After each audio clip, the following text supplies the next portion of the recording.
आरावध्या partners है, ratio 3:1 है। यहाँ पे मेरे पास वर्कमैन कंपनसेशन रिजर्व है, हमने डिटेल में पढ़ा हुआ, ये स्पेसिफिक रिजर्व है। अगर नीचे इसकी कोई एडजस्टमेंट नहीं होती तो डिस्ट्रीब्यूट हो जाता है ओल्ड पार्टनर्स ओल्ड रेशियो। ठीक है, हर चैप्टर के अंदर सेम ट्रीटमेंट होता है इसका। यहाँ P&L है, ये P&L डेबिट बैलेंस यानी कि लॉस होता है, ये भी डिस्ट्रीब्यूट होगा ओल्ड पार्टनर ओल्ड रेशियो में। देव एडमिट हुआ 1/5 शेयर के लिए। देव कैपिटल लाएगा जी प्रोपोर्शनेट कैपिटल, यानी कि उसकी कैपिटल की प्रोपोर्शन में उसके रेयर शेयर के अकॉर्डिंग। सेम वैसे ही क्वेश्चन जो अभी हमें करा था हमने। Goodwill of the firm 2 lakh है।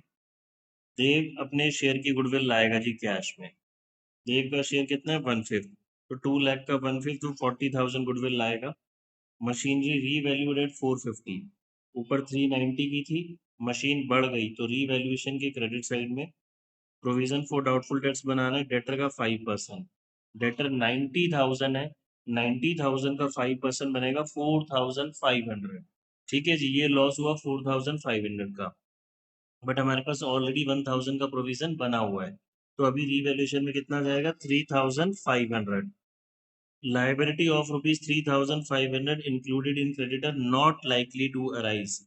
क्रेडिटर को पे नहीं करना, प्रोबेबली ये कह रहा है कि प्रोबेबली हमें पेमेंट नहीं करनी पड़ेगी, तो फायदा तो रीवैल्यूएशन के क्रेडिट में। ठीक है, अब ऊपर देखो वर्कमैन कंपनसेशन रिजर्व था, नीचे उसके अगेंस्ट हमारे पास कोई लाइबिलिटी नहीं थी, तो ये जो WCR है हर चैप्टर के अंदर इसको डिस्ट्रीब्यूट कर देते हैं।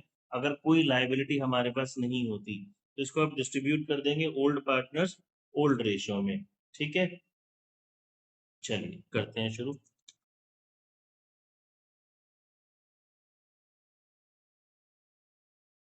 मैं रीवैल्यूएशन बना के दिखा देता हूँ, वैसे सब बच्चों का बन गया होगा, बट स्टिल मैं बता रहा हूँ। देखो मशीनरी का 450 हो गई 390 से, तो गेन हुआ। क्रेडिट साइड में आपने बच्चे लिखना है एग्जाम में, by debit credit particular amount सब लिखना है। हाँ जी बोलो, क्या डाउट है? 2 लाख नहीं लाएगा, 2 लाख की 1/5, बिकॉज 2 लाख तो गुडविल ऑफ द फर्म है। जी बिल्कुल ठीक। PDD मैंने समझाया, प्रोविजन फॉर डाउटफुल डेब्ट्स 3,500 आ रहा है, और क्रेडिटर को पेमेंट नहीं करनी तो बाय क्रेडिटर 3,500। ठीक है जी, अब हम इसको टोटल करते हैं और तो कुछ है नहीं, तो मेरे पास 63,500, इधर का टोटल भी 63,500 है। ठीक है, तो बस ये जो बचा हमारे पास गेन हो गया 60,000 का, ये गेन जाएगा बच्चे old partners old ratio, Aryan और अध्या में। ओल्ड रेशियो क्वेश्चन में 3:1 गिवन है, तो 45,000 एंड 15,000। ठीक है, चलिए अब कैपिटल अकाउंट बनाते हैं। पार्टनर्स कैपिटल अकाउंट,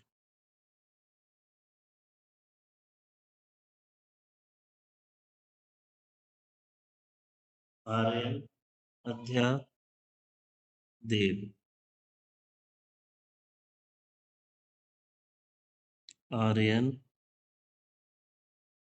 अध्या देव। ठीक है जी, अब आप आ जाओ। सबसे पहले हम लिखते हैं कैपिटल का balance by balance BD। Capital है जी मेरे पास इसकी 320, उसकी 240, और ऊपर वर्कमैन कंपनसेशन रिजर्व पड़ा है। ओल्ड पार्टनर्स ओल्ड रेशियो 20,000 था, 3:1 में करेंगे 15,000, 5,000।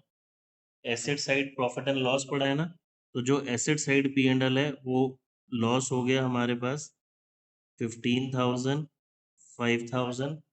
ये रीवैल्यूएशन का गेन था, क्रॉस पोस्ट होगा, इधर आ जाएगा बाय रीवैल्यूएशन अकाउंट, ये इसके साथ भी बाय लगाना है, ये ऐसा नहीं कि मैंने उसके साथ पार्शलिटी कर दी, लगाना है। ठीक है जी, 15,000 P&L लिख दिया, ये लिख दिया। ठीक है जी, अब आ जाओ गुडविल पे। हाँ ओल्ड पार्टनर ओल्ड रेशो में जितने भी P and L, general reserve, WCR सब ओल्ड पार्टनर ओल्ड रेशो। अब देखो जी, हमारे पास goodwill of the firm 2 lakh थी। Goodwill of the firm 2 lakh थी। हमने शेयर निकाला इसका 1/5 देव का 40,000। देव 40,000 लाएगा जो कि सैक्रिफाइसिंग में डिस्ट्रीब्यूट होगी। बिकॉज क्वेश्चन में न्यू एंड न्यू का हिंट नहीं है तो वो 3:1 ओल्ड रेशो ही हो जाएगी। तो दैट इज 30,000 एंड 10,000। और एडमिशन चैप्टर में जो गुडविल जाती है वो किसके नाम से लिखते हैं? By premium for goodwill. ठीक है। अब आई थिंक हमने सारा काम कर दिया। अब कैपिटल अकाउंट पे उसी काम पे आ जाते हैं जी। क्वेश्चन में उसकी कैपिटल गिवन नहीं है, कैपिटल हमें फाइंड आउट करनी है। तो हम निकालेंगे बच्चे टू बैलेंस CD। ये आ जाएगा जी 320, 380 और 410। इस साइड का टोटल है 4,10,000।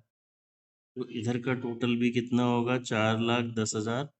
15,000 माइनस करेंगे तो 3,95,000। इसका हो गया जी 260, 270। 5 माइनस करेंगे 265। अब न्यू पार्टनर की कैपिटल गिवन नहीं है जिसे कि हमें फाइंड आउट करना है, और न्यू पार्टनर कैश में ही लाएगा। ठीक है जी। दोबारा से समझते हैं बच्चे। बार बार बोल रहा हूँ, ये 6 मार्क्स का क्वेश्चन तो आता ही है, तीनों में से कोई भी जो तीनों एडजस्टमेंट है। और ये जो वर्किंग वाला हम पार्ट करते हैं सेपरेटली 1 मार्कर में, 3 मार्कर में आता है। और CUET में तो इसका क्वेश्चन 5 मार्क्स का आता है। ठीक है। देखिए जी, वर्किंग नोट में आते हैं। हमने क्या बोला? वही वाला काम। Let the total share be 1। Total share अगर 1 है तो इसमें हमने किसका शेयर निकालना है जी? देव का। देव का शेयर कितना था? 1/5। 1 में से 1/5 माइनस करा तो 4/5 रिमेनिंग शेयर हमारे पास रह गया। अभी 4/5 जो शेयर है, 4/5 शेयर या 4/5 शेयर की capital equals to capital of Aryan और अध्या। इन दोनों की कैपिटल के इक्वल होगी।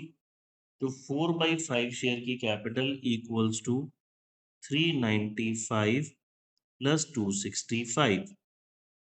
ठीक है जी, यही मतलब हुआ ना। अब इसको हम रिवर्स कर देंगे, टोटल कैपिटल आ जाएगी मेरे पास। ये एक सेकेंड बच्चे, 395 260 बता रहा हूँ एक बारी। 6,60,000। बच्चे ये बैलेंस था ना, ये रहा। ये बैलेंस CD। ये बैलेंस लेने होते हैं बच्चे। ये वाले बैलेंस नहीं लेने होते, मैंने पहले भी समझाया था। कैपिटल एडजस्टमेंट में हमेशा ये वाले क्लोजिंग वाले बैलेंस पिक करने होते हैं। ठीक है। अब मेरे पास 4/5 शेयर की कैपिटल 6,60,000 के इक्वल हो गई। तो मैं बोलता हूँ जी देयर फोर टोटल कैपिटल कितनी होगी? टोटल कैपिटल हो जाएगी 6,60,000 इंटू 5/4। अब मुझे तो उसका शेयर निकालना है। इसका शेयर देव की कैपिटल, तो देव की कैपिटल 6,60,000 इंटू 5/4 इंटू देव का शेयर दैट इज 1/5। ये ऑलवेज कैंसिल हो जाएगा। तो उसकी कैपिटल मेरे पास आ जाएगी 660 डिवाइड बाई 4, 1,65,000। ठीक है। जो कि हमें मेन फाइंड आउट करनी थी। तो इसको मैं यहाँ लिख देता हूँ जी, बाय कैश।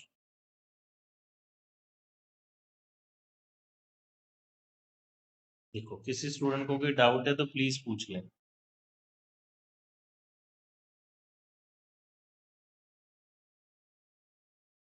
ये हमने सेकंड कैपिटल एडजस्टमेंट का एक और क्वेश्चन कर लिया।